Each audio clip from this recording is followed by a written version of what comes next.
사문. 하나님은 어떤 분이십니까? 답. 하나님은 존재와 지혜와 권능과 거룩과 공의와 선함과 진실에 있어 무한하시며 영원하시며 불변하신 영이십니다. 해설입니다. 비공유적 속성 중 영원성에 대해 살펴보겠습니다. 영원성이란 시간의 무한성이라고 할 수 있습니다. 하나님은 공간과 마찬가지로 시간에도 얽매이지 않으십니다.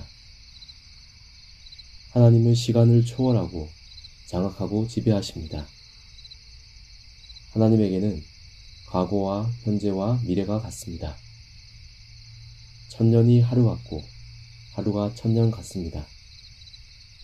문자적으로 천년이 하루에 해당한다는 것이 아니라 하나님은 천년이나 만년을 하루와 같이 자유롭게 다니실 수 있다는 말입니다. 하나님은 아브라함의 하나님이실 뿐만 아니라 이삭과 야곱의 하나님이시기도 합니다. 하나님은 시간 속에 존재하시는 분이 아니라 시간 자체를 만드신 분이기 때문입니다. 하나님은 아득한 과거부터 앞으로 펼쳐질 먼 미래에 걸쳐 계시는 분 정도가 아니라 시간을 넘어서 영원히 계십니다. 시간 속에서 지음을 받은 사람은 시간을 떠나 생각하고 행동할 수 없지만 하나님은 시간을 만드셨기 때문에 시간을 초월하여 존재하십니다. 성경에서 하나님이 사람을 만나시고 말씀하실 때는 인간의 수준에 맞추어 시간의 제약 속에서 그렇게 하십니다.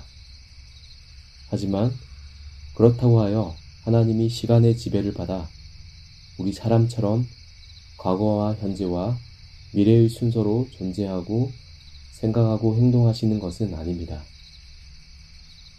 하나님의 속성들은 모두 중요하지만 특별히 영원성에 대한 이해는 하나님의 작정과 예정과 섭리를 이해할 때 크게 영향을 미칩니다. 사람들이 작정과 예정과 섭리를 거부하거나 소극적으로 받아들이는 것은 하나님의 영원성을 평면적으로 긴 시간 정도로 이해하기 때문입니다.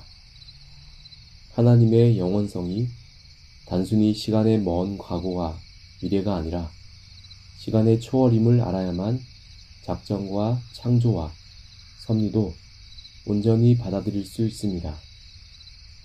하나님의 속성에 대해 올바로 이해할 수 있도록 하나님의 사역에 대해서도 잘 이해하게 되는 것입니다. 비공유적 속성 중 불변성에 대해 살펴보겠습니다.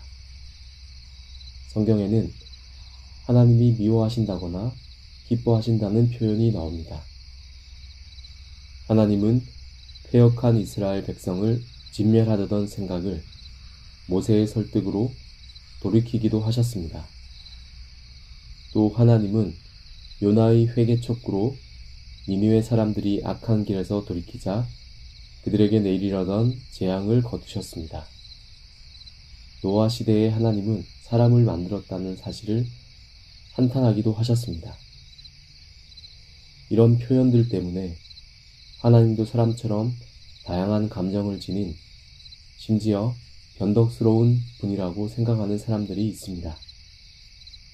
하지만 하나님의 계시는 모두 우리 수준에 맞게끔 변환시킨 적은 계시임을 알아야 합니다. 즉, 그런 표현들은 무한하고 영원하신 하나님이 손수 만드신 세계로 들어와 피조물의 수준에 맞추어 반응하시는 내용을 다룬 것입니다. 하나님의 미워하심과 기뻐하심 등의 감정은 변덕이 아니라 변함없는 하나님의 마음이 사람의 언어로 표현된 것뿐입니다. 이것을 신인 동성론이라고 합니다. 영원하신 하나님께는 후회와 한탄이 없습니다.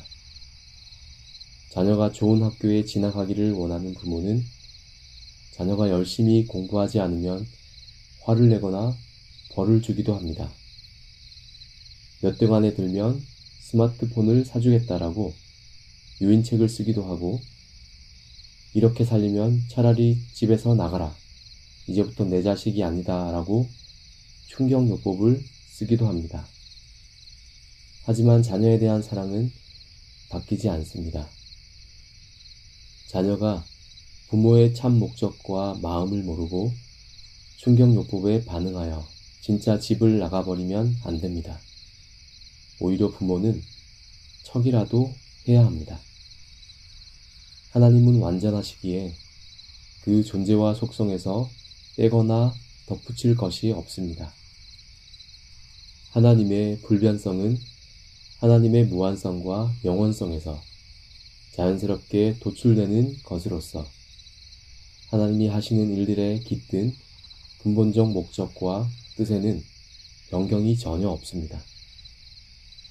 하나님의 존재, 지혜, 권능, 거룩, 공의, 선함, 진실이 무한하고 영원하여 시간과 공간을 초월하는데 어떻게 거기 변함이 있겠습니까? 하나님의 속성은 본래 나뉘지 않고 구별될 뿐입니다. 무한성이 곧 영원성이고 불변성입니다. 온전한 존재, 지혜, 권능, 거룩, 공의, 선함, 진실은 무한하고 영원하고 불변해야 합니다.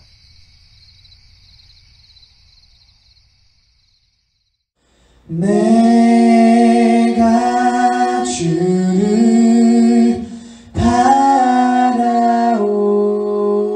바라오니 성실과 정직으로 나를